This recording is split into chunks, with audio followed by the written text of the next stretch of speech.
बैठा बैठा सावधान, आराम से. इकडे लक्ष द्यायचं सगळ्या विद्यार्थ्यांना. बघा इकडे सुद्धा काही मुली अजून चुळबुळ करून राहिल्या.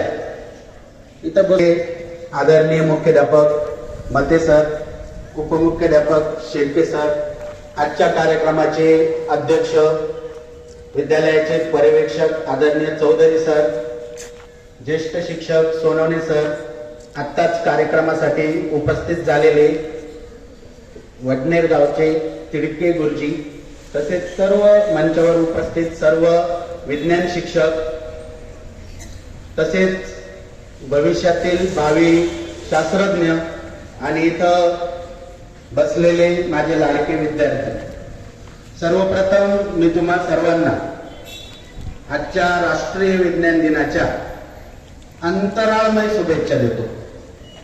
विज्ञानाच्या भाषेतच बोलायचं तर अंतराळ म्हणजे अनंत. तुम्हाला विज्ञान दिनाच्या अनंत शुभेच्छा.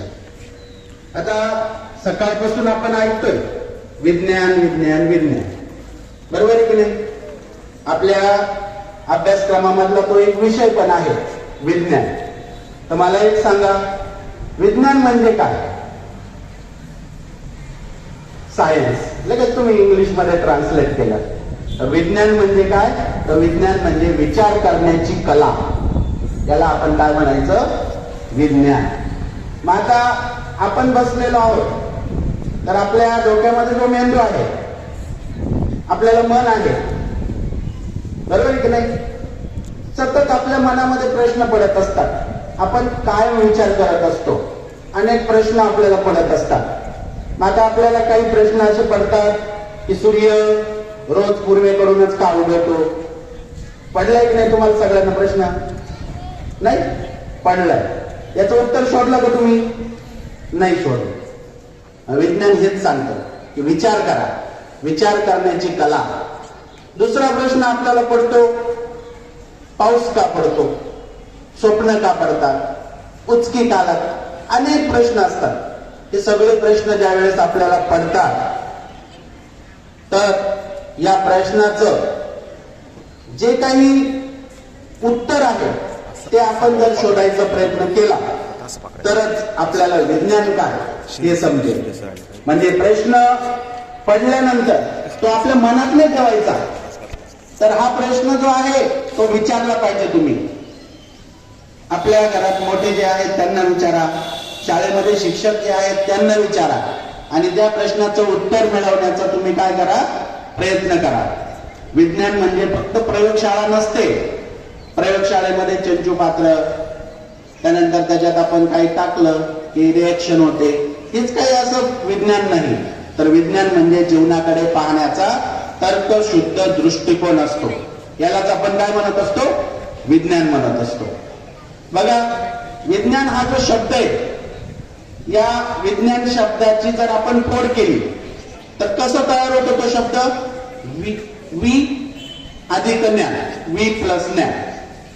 म्हणजेच काय असतं? विशेष ज्ञान. मग आता विशेष ज्ञान कशाला म्हणायचं? तर जे ज्ञान असतं त्या ज्ञानामध्ये श्रद्धा असते, अंधश्रद्धा नसते. अशा प्रकारचं जे ज्ञान असतं याला आपण विशेष ज्ञान असं म्हणत असतो आणि यालाच आपण विज्ञान असं म्हणायचं असतं. सध्याचं युग जे आहे हे विज्ञानाचं युग आहे. नेहमी म्हटलं जातं हे कोणतं युग चालू आहे? विज्ञान. जिकडे तिकडे पाहिलं तर काय आहे? सगळीकडे विज्ञानच आहे. बघा विद्यार्थी मित्रांनो, आपला जेव्हा जन्म होतो, माणसाचा जेव्हा जन्म होतो त्यावेळेस ते जे बाळ असतं लहान, ते पहिला श्वास घेतं. हा श्वास म्हणजेच ऑक्सिजन असतो. आणि ऑक्सिजन म्हणजेच काय आहे? विज्ञान. आणि माणूस जेव्हा मरतो त्याला अग्निदाह दिला जातो, त्याला जाळतात. त्यानंतर त्याची जी राख शिल्लक राहते, ही राख म्हणजे काय? कार्बन. म्हणजे जन्मापासून तर मृत्यूपर्यंत काय असतं? सगळं विज्ञानाचं असतं. या विज्ञानाच्या युगामध्ये आपण वावरतो. सकाळी उठतो, उठल्यानंतर आपण ब्रश करतो. म्हणजे कोलगेट तयार झालंय, हे कशापासून तयार झालंय? विज्ञानापासून तयार झालं. आंघोळीला साबण वापरतो, शॅम्पू वापरतो, आंघोळ झाल्यावर डोक्याला तेल लावतो, पावडर लावतो. कशापासून तयार झालं हे सगळं? विज्ञानापासूनच तयार झालं. म्हणजे आपल्या आजूबाजूला सगळीकडे काय असतं? विज्ञान असतं. मग आता हे विज्ञान सुरुवात कशी झाली? तर ही आदिमानवाच्या काळापासून सुरुवात झाली. तुम्ही इतिहास शिकलेला आहात. आदिमानव जो होता त्या आदिमानवाने विचार करायला सुरुवात केली. कुठेतरी तो फिरत असताना जंगलामध्ये एखादं लाकूड ते उंचावरून पडलं आणि ते असं गरंगळत गेलं.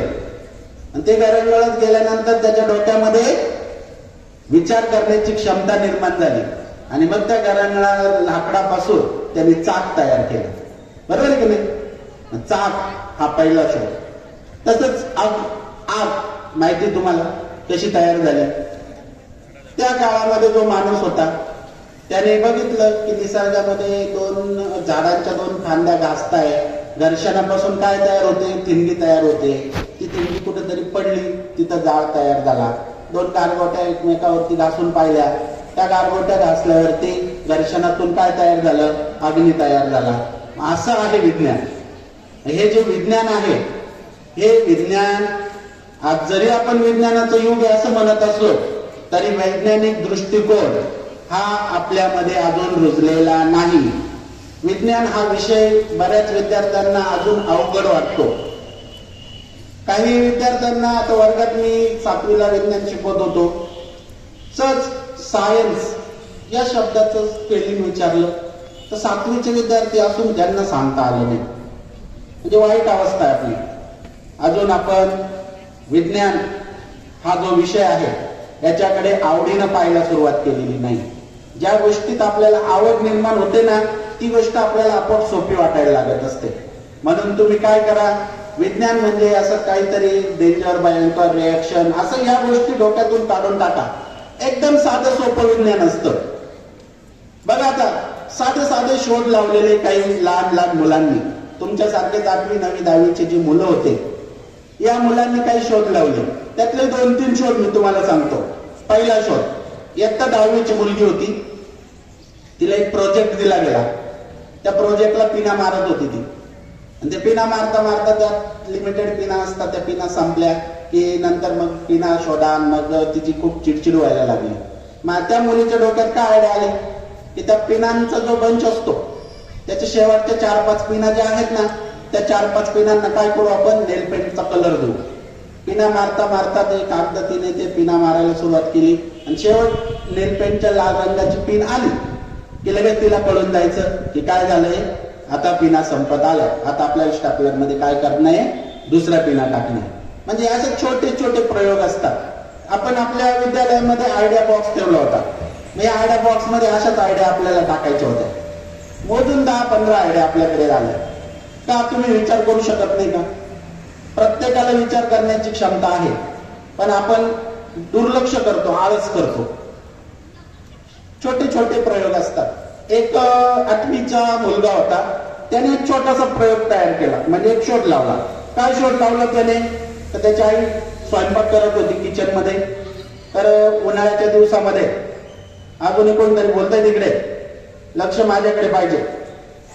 बघा, तुम्हाला गोष्ट आवडते ना ऐकायला? मग ही गोष्टच सांगतो मी. आई काय करत होते किचन मध्ये? स्वयंपाक. उन्हाळ्यात खूप गरम व्हायचं.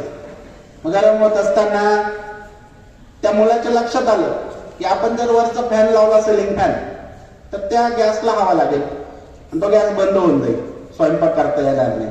मग त्याने काय केलं, त्या गॅसचा जे बर्नर असतं, शेगडी असते, त्या शेगडीच्या 2 बटणं असतात, त्याच्यामध्ये जो गॅप असतो त्याला 4 व्हीलर गाडीचा जो फ्लॅप असतो एसीचा तो बसवला आणि त्याला छोटासा फॅन लावला. मग त्या फॅनची हवा सगळी कुठे यायची? समोर आईच्या चेहऱ्याकडे यायची. म्हणजे उन्हाळ्याच्या दिवसात त्याने एक छोटासा असा फॅन त्या गॅसला जोडून असा एक नवीन त्याने छोटासा फॅन बनवला. हा एक शोध लावला. एक 9वीचा मुलगा होता. त्या मुलाने एक छोटासा काय प्रयोग केला? ज्यावेळेस आपले भारताचे सन्माननीय पंतप्रधान नरेंद्र मोदी हे पंतप्रधान झाले 2014 मध्ये, तर त्यांनी स्वच्छता अभियान पूर्ण भारतामध्ये राबवलं. त्याच्या आधी तुम्हाला माहिती आहे की भयंकर अस्वच्छता असायची. रस्त्याने इकडे तिकडे कुठे गेलं की सगळीकडे आपल्याला ते टॉयलेट घाण वगैरे दिसायची. आता आहे का तसं? आता स्वच्छ झालाय आपला भारत बऱ्याच प्रमाणामध्ये. मग रेल्वे जी असते, रेल्वे माहिती आहे तुम्हाला सगळ्यांना? रेल्वे बसले तुम्ही? आता पहिले मी तुम्हाला रेल्वेची एक गोष्ट सांगतो. आपल्या भारतामध्ये सगळ्यात पहिले जी रेल्वे धावली होती त्यावेळेस किती प्रवासी बसले होते त्या रेल्वेत माहिती आहे तुम्हाला? फक्त 34 लोक रेल्वेत बसले होते. आता पाहिलं तर रेल्वेत बसायला जागा मावत नाही. कोंबून कोंबून बसतात, दरवाजाला लटकून असतात, बरोबर आहे की नाही? मग त्या काळामध्ये आपला भारत निरक्षर होता. इंग्रजांचं सरकार होतं, सत्ता होती. तेव्हा ते लॉर्ड डलहौसी नावाचे एक अधिकारी होते. त्यांनी तर पैसे देऊन दिले होते लोकांना बसण्यासाठी, रेल्वेत बसा असं. पण लोक घाबरायचे. लोकांना काय वाटायचं की ही रेल्वे एक मशीन आहे, त्या मशीन कसं काय चालू शकतं? मशीन नाहीये तर रेल्वे म्हणजे एखादा भूत आहे, राक्षस आहे, ते आपल्याला खाऊन टाकेल असं त्या लोकांना त्यावेळेस वाटायचं. मग अशा या रेल्वेमध्ये एका 9वीच्या मुलाने छोटासा काय प्रयोग केला तर त्याने रेल्वे स्टेशनवरती ज्यावेळेस रेल्वे येते त्यावेळेस त्या रेल्वे स्टेशनवर रेल्वे आल्यानंतर त्या रेल्वेचा स्पीड 40 किलोमीटर पेक्षा कमी होत असतो. मग त्याने त्या रेल्वेच्या टॉयलेटला एक फ्लॅप लावला. त्या फ्लॅपला एक सेन्सर दिलं आणि त्या सेन्सरने स्पीड कमी झाला की तो फ्लॅप बंद होऊन जायचा. म्हणजे त्या टॉयलेट मधली जी घाण आहे त्या स्टेशनच्या जवळपास पडणार नाही, असा त्याने एक छोटासा प्रयोग असं केलेला आहे. असे छोटे छोटे प्रयोग आपल्याला सुद्धा करता येत असतात आणि यातूनच आपल्याला विज्ञान शिकता येत असतं. विज्ञान एक चमत्कार आहे. चमत्कार असेल तरच लोक काय करतात? नमस्कार करत असतात. आपण आज सगळे शिकलेले आहोत, सुशिक्षित आहोत, तरी आपल्या मनात किंवा आपल्या समाजात अजूनही काही अंधश्रद्धा आहेत. या अंधश्रद्धा अजूनही दूर झालेल्या नाहीत. तो आपण विज्ञान दिन साजरा करतोय याचा उद्देशच हा आहे की आपल्या ज्या काही अंधश्रद्धा आहेत त्या सगळ्या समूळ नष्ट झाल्या पाहिजे. आपल्यामध्ये विज्ञानवादी विचार तयार झाले पाहिजे. आपण देवावर श्रद्धा ठेवली पाहिजे पण अंधश्रद्धा ठेवली नाही पाहिजे. देवाला नारळ फोडलं पाहिजे पण आपण डोकं नाही फोडलं पाहिजे. डोकं नाही फोडलं पाहिजे म्हणजे काय? देवाला नवस नाही केला पाहिजे. लोक देवाला नवस करत बसतात. बोकड बळी, नर बळी असे प्रकार पाहायला मिळतात. बोंधू बाबाकडे जातात, कोणाकडे जातात, मंत्र टाकतात, दोरे बांधतात, पायात दोरे, हातात दोरे, गळ्यात दोरे. त्याने काही आजार बरे होतात का? आजार कशामुळे होतो? रोग जंतूंमुळे होतो. जीवाणू, विषाणू, बॅक्टेरिया, व्हायरस, बरोबर की नाही? ते आपल्या शरीरात आले तर आपण आजारी पडतो आणि जेव्हा आपल्या शरीरातून ते बाहेर जाते तेव्हा आपल्याला बरं वाटेल. काही मंत्र टाकून कधी बरं होतं का? काय वेळ झाली चला बाबाकडे उतरायला, काय वेळ अशी उतरली जाते? ठीक आहे, प्रत्येकाची श्रद्धा असते पण आपण अंधश्रद्धा दूर केली पाहिजे. या अंधश्रद्धेला वाचा फोडली पाहिजे, हे लक्षात घ्या. आता शिकलेले जे लोक आहेत या शिकलेल्या लोकांमध्ये सुद्धा खूप अंधश्रद्धा आहे. आता विज्ञान काय सांगतं हे मी तुम्हाला सांगतो. बघा, आपल्या आजूबाजूला जे शिकलेले लोक असतात या शिकलेल्या लोकांमध्ये कोणकोणत्या प्रकारच्या अंधश्रद्धा असतात? तर पहिली अंधश्रद्धा विज्ञानाच्या दृष्टीने मुहूर्त पाहणे. 8वीचे विद्यार्थी, मुहूर्त पाहायला जातो. माहिती तुम्हाला कधी मुहूर्त पाहतात? लग्न जमवायचंय, मुहूर्त पहा. घर घ्यायचंय, गाडी घ्यायची आहे, मुहूर्त पहा. आपण आपली ऍडजस्टमेंट पाहिली पाहिजे ना. आपल्याला ज्या दिवशी वेळ आहे त्या दिवशी आपण आपलं काम केलं पाहिजे. असं मुहूर्त पाहून कधी एखादं काम सक्सेस होत असतं का? नाही. मग मुहूर्त पाहणे हे सुद्धा विज्ञानाच्या दृष्टीने काय आहे? अंधश्रद्धा आहे. त्यानंतर आपण गाडी वगैरे घेतो, त्या गाडीला लिंबू मिरची वगैरे बांधतो, बरोबर आहे की नाही? ही सुद्धा एक अंधश्रद्धा आहे. रस्त्याने चाललो, मांजर आडवी गेली, अपशकून. शकून अपशकून ह्या सुद्धा अंधश्रद्धा आहे. शुभ अशुभ या सुद्धा अंधश्रद्धा आहे. विज्ञान असं सांगतं की ह्या अंधश्रद्धा सुशिक्षित लोकांमधल्या सुद्धा दूर झाल्या पाहिजे, तरच खऱ्या अर्थाने विज्ञान दिन आपण साजरा केला असं आपल्याला म्हणता येईल. आता काही शास्त्रज्ञ जे होते, या शास्त्रज्ञांनी बरेच असे प्रयोग केले, छोटे छोटे असे साध्या साध्या गोष्टीतून त्यांनी शोध लावले. तुम्हाला जेम्स वॅट नाव माहिती आहे? शास्त्रज्ञाचं नाव आहे जेम्स वॅट. यांनी कशाचा शोध लावला? आता ठाकरे सरांनी सांगितलं. वाफेचं इंजिन शोधणारे सायंटिस्ट कोण आहे? James watt. सहज असे बसलेले होते, स्टोव्ह वरती पातेल्यात पाणी ठेवलेलं होतं, ते पाणी उकळलं आणि ते पाणी उकळल्यानंतर त्यावरचं झाकण काय झालं? हालायला लागलं. ते झाकण हालायला लागलं होते. जेम्स वॅटने बघितलं आणि त्यांना काय वाटलं? त्या पातेल्यात भूत आहे आणि ते भूत काय करतंय? ते झाकण हलवतंय ना. आता आपल्याला सगळ्यांना माहिती आहे, आपण सायन्स शिकतो, त्यात ती वाफ होती, त्या वाफेमुळे ते झाकण हलत होतं. पूर्वीच्या काळात असंच लोक काय करायचे? चुकीचा गैरसमज पसरायचे. आता काही मुलं मला विचारत होते, त्या दिवशी भवर मामा म्हणत होते, के.टी. शिंदे सर, भूत राहतं का हो? आता बघा, म्हणजे काय, कोणी कोणाला काय सांगत राहत. कधी कोणी पाहिलं का आजपर्यंत? कोणीच पाहिलेलं नाही. सगळीकडे सीसीटीव्ही आले, तर सीसीटीव्ही तर आपण भूत दिसलं नाही. कोणाला दिसलं असेल तर सांगा. बघा, त्या वाफेमध्ये शक्ती असते हे त्या जेम्स वॅटला कळलं आणि मग त्यांनी वाफेच्या इंजिनाचा शोध लावला. आता एक गंमत सांगतो तुम्हाला. एक्सरे मशीन माहिती ना?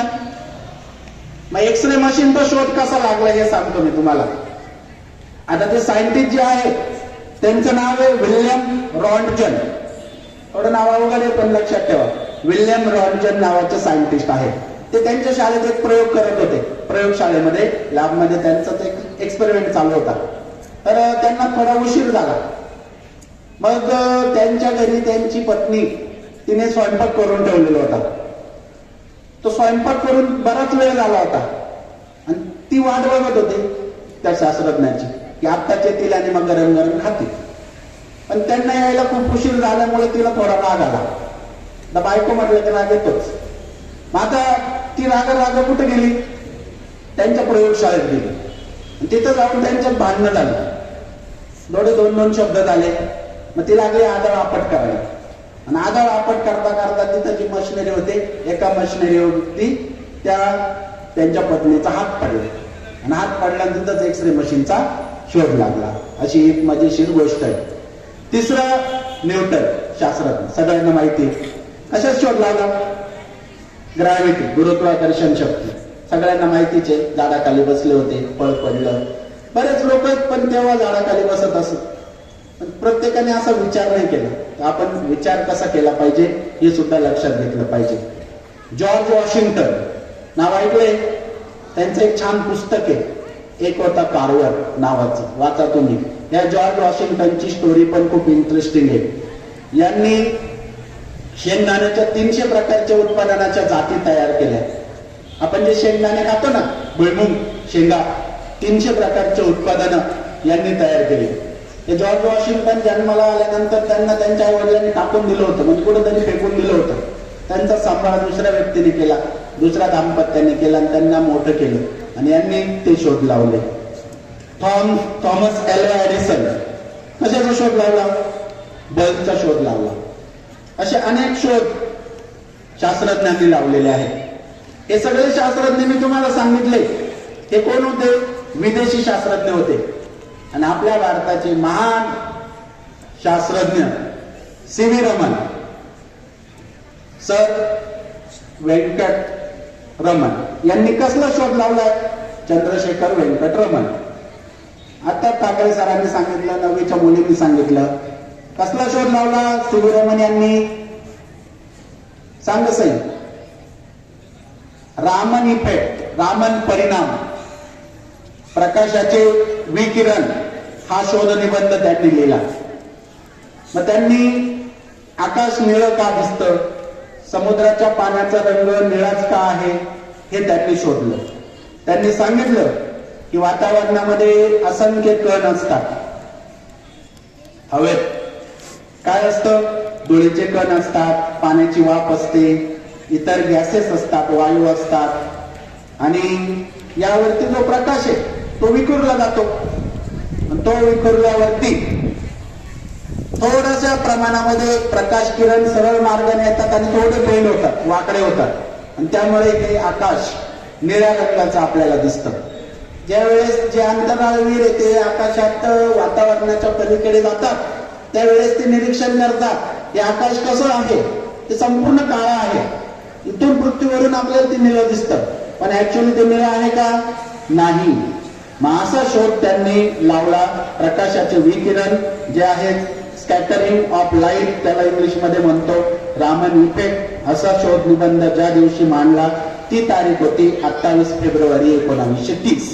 आणि या शोध निबंधाला नोबेल प्राइज मिळालं. म्हणून आपल्या भारत सरकारने 28 फेब्रुवारी हा दिवस राष्ट्रीय विज्ञान दिन साजरा करायचं ठरवलं. आज संपूर्ण भारतामध्ये हा विज्ञान दिन साजरा केला जातो. या निमित्ताने आपण एकच बोध घेऊया की जुन्या गोष्टीतून नव्या गोष्टी शिकणे, यालाच आपण काय म्हणायचं, विज्ञान म्हणायचं. आता जुनी गोष्ट आणि नवीन गोष्ट, गॅलिलिओ नावाचा शास्त्रज्ञ तुम्हाला माहिती, कशाचा शोध लावला गॅलिलिओने, दुर्बिणीचा शोध लावला. मग गॅलिलिओला दुर्बीण शोधण्याच्या आधी जे लोक राहत होते पृथ्वीवरती प्रत्येक देशामधले, ते काय म्हणायचे माहिती का, ते म्हणायचे सूर्य फिरतो पृथ्वीच्या भोवती. पण आज आपण काय म्हणतो, पृथ्वी फिरते सूर्याभोवती. म्हणजे काय असतं, हे जुन्यातून नव्याचा शोध, यालाच आपण विज्ञान म्हणत असतो. शेवटी मी एवढंच सांगेल की वैज्ञानिक दृष्टिकोन, जिज्ञासू वृत्ती, चिकित्सकपणा हा आपल्यामध्ये जर आपण वाढवला तर तुमच्यापैकी एखादा भविष्यामध्ये मोठा सायंटिस्ट निर्माण होऊ शकतो. आणि ज्या वेळेस असं घडेल तेव्हाच खऱ्या अर्थाने विज्ञान दिन साजरा झाला असं आपल्याला म्हणता येईल. एवढं बोलून मी माझे 2 शब्द थांबवतो. जय हिंद, जय महाराष्ट्र, जय विज्ञान.